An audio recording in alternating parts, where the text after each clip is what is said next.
స్కామర్నే బోల్తా కొట్టించిన యువకుడు ఏడుస్తూ నన్ను వదిలేయండి అంటున్న స్కామర్. అసలు ఏం జరిగింది? ఈ స్కామ్ ఎక్కడ జరిగింది? అంటే ఈ మధ్య కాలంలో ఈ సోషల్ మీడియా యుగంలో, ఇంటర్నెట్ యుగంలో రోజు రోజుకి స్కామర్లు పెరిగిపోతూ ఉన్నారు. సైబర్ క్రైమ్స్ పెరిగిపోతూ ఉన్నాయి. పలానా ఓటీపీ నంబర్ చెప్పండి అని చెప్పేసి ఎవరైనా కాల్ చేస్తే ఆ ఒక ఓటీపీ నంబర్ చెప్తే ఇంకా మీ బ్యాంక్ ఖాతా మొత్తం కూడా జీరో అయిపోతుంది. అండ్ ఏదైనా లింక్ వచ్చేసి ఇది క్లిక్ చేయండి, మీ ఆధార్ నంబర్ సెర్చ్ చేసుకోండి, లేకపోతే రకరకాలుగా వస్తూ ఉంటాయి. సో ఒక్క క్లిక్ని క్లిక్ చేసామా మన పర్సనల్ ఇన్ఫర్మేషన్ అంతా కూడా వాళ్ళకి వెళ్ళిపోవడం కానీ, మన బ్యాంక్ అకౌంట్ మొత్తం కూడా ఖాళీ అవ్వడం కానీ ఇలాంటివి జరుగుతూ ఉన్నాయి. సో ఇప్పుడు చెప్పబోయే ఈ స్టోరీ ఏంటంటే, ఎవరైతే స్కామర్ ఉన్నారో ఆ స్కామర్ని బోల్తా కొట్టించిన ఒక యువకుడు, అది కూడా ఇంటర్నెట్నే యూజ్ చేసుకొని, ఇంటర్నెట్ అనేది మనము మంచి కోసం వాడుకుంటే మంచిగా అవుతుంది, చెడు కోసం వాడుకుంటే చెడుగా అవుతుంది అనే దానికి ఒక పర్ఫెక్ట్ ఎగ్జాంపుల్గా ఈ స్టోరీ నిలుస్తుంది. అయితే ఇదంతా కూడా ఢిల్లీలో జరిగిందన్నమాట. సో ఢిల్లీలో ఒక యువకుడికి ఉన్నట్టుండి సడన్గా ఒక మెసేజ్ వచ్చింది. అది ఏంటంటే, నేను మీ కాలేజ్లో నీకు సీనియర్ని, నేను ఇప్పుడు ఐపీఎస్గా ఉన్నాను, సో ఇక్కడ నుంచి నాకు ట్రాన్స్ఫర్ అయింది, నేను వేరే చోటుకు వెళ్ళిపోతున్నాను, సో నా దగ్గర ఉన్నటువంటి ఫర్నిచర్ మొత్తం కూడా నేను సెల్ చేయాలనుకుంటున్నాను అని చెప్పేసి, నువ్వు కొనుక్కుంటావా అని చెప్పేసి ఆయనకు మెసేజ్ రావడం జరిగింది.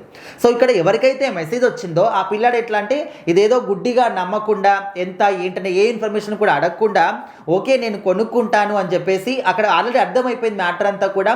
ఎవరో తెలియని పర్సన్ నుంచి మెసేజ్ వచ్చి నేను ఐపీఎస్ని, నేను సీనియర్ని, ఈ విధంగా మాట్లాడితే సో కొంతమంది నమ్ముతారు. బట్ ఈ పిల్లాడంటే కొంచెం ఇంటెలిజెన్స్గా ఆలోచించడం జరిగింది. సో ఆ వెంటనే ఏం చేశాడు, చాట్‌జీపీటీకి వెళ్ళాడు. మనందరం కూడా ఈ చాట్‌జీపీటీని ఏ విధంగా ఉపయోగించుకుంటున్నాం, ఏదో స్టైలిష్ ఫొటోస్ క్రియేట్ చేసుకోవడం కానీ, లేకపోతే వీడియోస్ క్రియేట్ చేసుకోవడం కానీ, పలానా అమ్మాయితో ఉన్నట్టు, సో ఈ విధంగా రకరకాలుగా మన ఎంటర్టైన్మెంట్ కోసం ఫన్నీ వేలో యూజ్ చేసుకుంటున్నాం.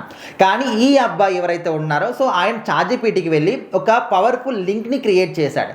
ఎట్లా అంటే, ఎవరైనా ఆ లింక్ని క్లిక్ చేస్తే వాళ్ళ ఐపీ అడ్రస్ ఎక్కడ, వాళ్ళ ఇంటి అడ్రస్ ఎక్కడ, వాళ్ళు ఎక్కడ ఉంటారో, వాళ్ళకి ఇంకా ఏవైనా ఫోన్ నంబర్స్ ఉన్నాయా, దాంతోపాటు ఆటోమేటిక్గా కెమెరా ఓపెన్ అయ్యి వాళ్ళు ఏ విధంగా ఉన్నారని చెప్పేసి ఫోటోని కూడా క్యాప్చర్ చేసే విధంగా లింక్ని క్రియేట్ చేసుకున్నారు. సో అప్పుడు ఏం చేశాడు, ఆ లింక్ని తీసుకెళ్ళి ఎవరైతే స్కామర్ ఉన్నారో, ఫర్నిచర్ అయితే సేల్ చేస్తా అని చెప్పారో ఆ అబ్బాయికి, ఈ స్కామర్కి లింక్ని షేర్ చేశాడు అనమాట. సో మీరు ఈ లింక్ని ఓపెన్ చేసి అందులో క్యూఆర్ కోడ్ అప్లోడ్ చేస్తే ఆటోమేటిక్గా మీరు చెప్పినటువంటి అమౌంట్ మీకు ట్రాన్స్ఫర్ అవుతుంది అని చెప్పేసి ఆయనకు పంపించడం జరిగింది. సో ఇంకా స్కామరు చాలా హ్యాపీగా ఫీల్ అవుతారు, వీడు నమ్మేశాడు, డబ్బులు కూడా పడిపోతాయని చెప్తున్నాడు, లింక్ వచ్చింది కదా అని చెప్పేసి. సో ఇవాళ ఇలాంటివి ఏవి కూడా ఆలోచించకుండా స్కామర్ ఆ లింక్ని క్లిక్ చేయడం జరిగింది. సో ఇంకా మొత్తం అయిపోయింది.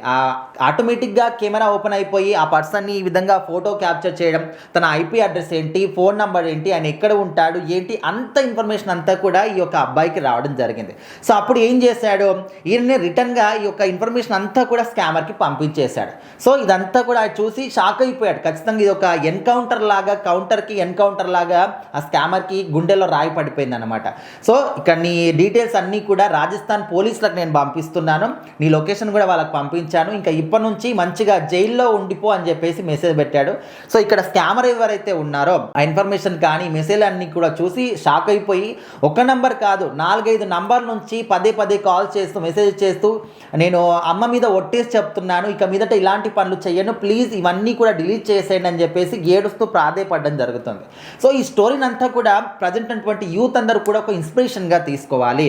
ఈ చాట్‌జీపీటీ కావచ్చు అండ్ జెమినీ కావచ్చు, ఇలాంటివన్నీ కూడా మనము మన టెక్నాలజీ ఏంటి, దేనికోసం యూజ్ చేస్తున్నాము, ఎందుకు యూజ్ చేస్తున్నాం అని చెప్పేసి ఒకసారి ఆలోచించి ప్రతి ఒక్క దాన్ని కూడా, ఇప్పుడు ఒకవేళ అబ్బాయి నమ్మి కనుక డబ్బులు వేస్తుంటే ఖచ్చితంగా మోసపోయేవాడు, కానీ మోసపోకుండా ఈ యొక్క చాట్‌జీపీటీని ఇంత అద్భుతంగా వాడుకోవడం జరిగింది. సో మరి ఈ స్టోరీ విన్న తర్వాత మీరేమనుకుంటున్నారు, ఇలాంటిది ఎప్పుడైనా ఎక్స్పీరియన్స్ చేస్తారా? కామెంట్ చేయండి.